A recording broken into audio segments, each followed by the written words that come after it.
नमस्कार, मैं हूँ मिली और हम भगवत गीता समझने की कोशिश कर रहे हैं। हाँ, थोड़ा समय लगेगा और समय लगना भी चाहिए। ये चीज ऐसी ही है जिसमें कृष्ण के स्वयं के जीवन का पूरा निचोड़ है। अब कृष्ण के जीवन का जो पूरा निचोड़ हमें हमारे पास इस तरह से पुस्तक के स्वरूप में अवेलेबल है, तो उसे समझने में अगर हमारा जीवन भी चला जाए तो दिक्कत नहीं है।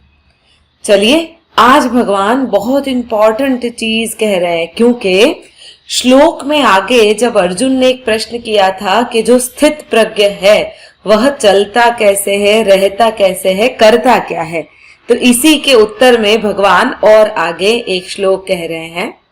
श्लोक है, दुखेष्वनु द्विगमना सुखेषु विगत स्पृह वितराग भय क्रोध स्थित धीर्मुनिरुच्यते।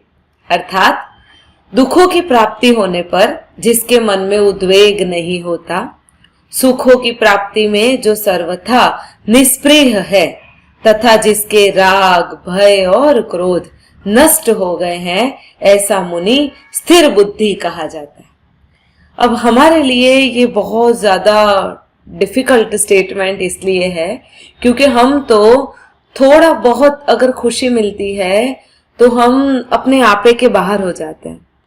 थोड़ा बहुत अगर हमारे विचारों से अलग तरह का बिहेवियर कोई कर देता है या बात कर देता है तो हम इतना क्रोधित हो जाते हैं कि जैसे हमारे ऊपर पहाड़ टूट पड़ा।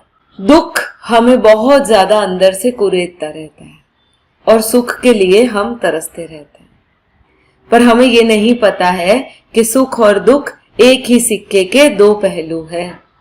एक्चुअली हम लोगों को है ना, दुख में जीने की आदत पड़ गई है। अगर हम बहुत सुखी भी होंगे ना तो भी कहीं ना कहीं से दुख ढूंढ ही लेते हैं। हम उस सुख को भी महसूस नहीं करते हैं और उस दुख को भी महसूस नहीं कर पाते। अब यहां पर भगवान ने तो कह दिया कि जो बहुत दुखी होने पर उद्वेग नहीं होता जिसको, और बहुत ज्यादा सुखी होने में भी वह सर्वथा निस्पृह रहता है। अर्थात एक तरह से देखा जाए तो राम जैसा व्यक्तित्व। अब हमें ऐसा है कि भगवान श्री राम को वनवास मिला था और वे राजी खुशी रेडी हो गए थे कि हाँ ठीक है, ओके, बाय बाय, मैं निकलता हूं, पर ऐसा था नहीं ओरिजिनली। हम जिस चीज को समझते हैं, जो लोग योगी होते हैं वे और ज्यादा सेंसिटिव होते हैं इन सब चीजों को लेकर। हमें जिस आसपास के एनवायरनमेंट का पता चलता है वे और ज्यादा सेंसिटिव होते हैं उस एनवायरनमेंट को लेकर, पर उन्हें उस एनवायरनमेंट का सीधा असर जो उनके शरीर पर हो रहा है वह दिखता है। उन्हें ये भी समझ आता है कि उनके ऊपर यह नहीं हो रहा है। अब ये चीज भी हमें समझने में दिक्कत आएगी। हम अपने आप को इस शरीर से आइडेंटिफाई करते हैं। मैं अगर कहा जाए तो मैं अर्थात मेरा शरीर। पर अगर हम कहते हैं कि चोट लग गई, अब पैर पे चोट लग जाती है तो हम कहते हैं मुझे चोट लग गई। भूख लगती है पेट को और हम कहते हैं मुझे भूख लगी है। मन दुखता है, किसी बात का बुरा लगता है तो हम कहते हैं कि मुझे बुरा लगा है।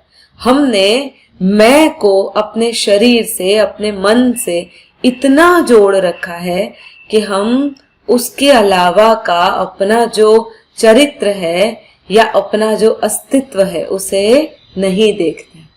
और कृष्ण उसी अस्तित्व की बात कर रहे हैं जहां पर सुख और दुख बिल्कुल समान अवस्था में रहते। और यहां पर यह भी कहा है जिसके राग भय और क्रोध नष्ट हो गए हैं वही मुनि स्थिर बुद्धि कहा गया।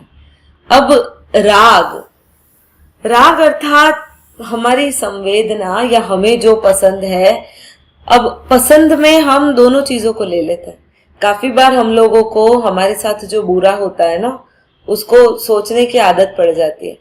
एक्चुअली हमें अंदरूनी तौर पर वो चीज भी पसंद होती है।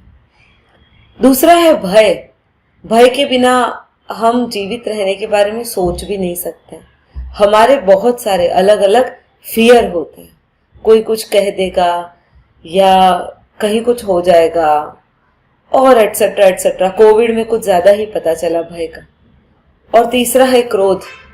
अब क्रोध किसका नष्ट होता है, इसको लेकर मैं एक कहानी आपसे शेयर करूंगी।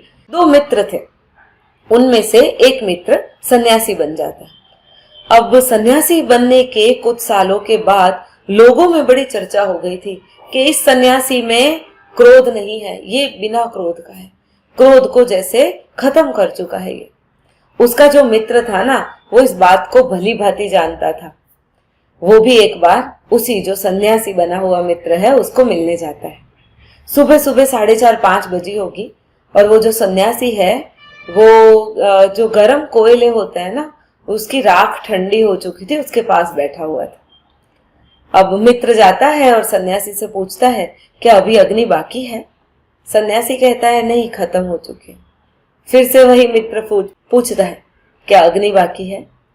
सन्यासी कहता है दिख नहीं रहा, आग खत्म हो चुकी है, राख आ गई है उसके ऊपर, खत्म हो चुका है, अग्नि ठंडी हो चुकी। फिर से मित्र पूछता है नहीं नहीं, देखो तो जरा, थोड़ी बहुत होगी। अब सन्यासी को धीरे धीरे चिढ़ मचना शुरू हो गई और उसने चिढ़कर जवाब देना शुरू किया कि नहीं है, अभी ठंडी हो चुकी है, कुछ भी नहीं है इसमें। मित्र ने फिर से पूछा नहीं, जरा अंदर तो टटोलो, थोड़ी और होगी आग। अब सन्यासी पूरी तरह से क्रोधित होकर बोलता है दिख नहीं रहा है, अग्नि ठंडी हो चुकी है, कोयला भी ठंडा हो चुका है, राख आ गई है ऊपर। तभी उसका मित्र कहता है मित्र, मैं इस अग्नि की नहीं, तुम्हारे अंदर छिपे हुए क्रोध की अग्नि की बात कर रहा हूं। और यही क्रोध की अग्नि हमें स्थिर बुद्धि नहीं बनने देता है।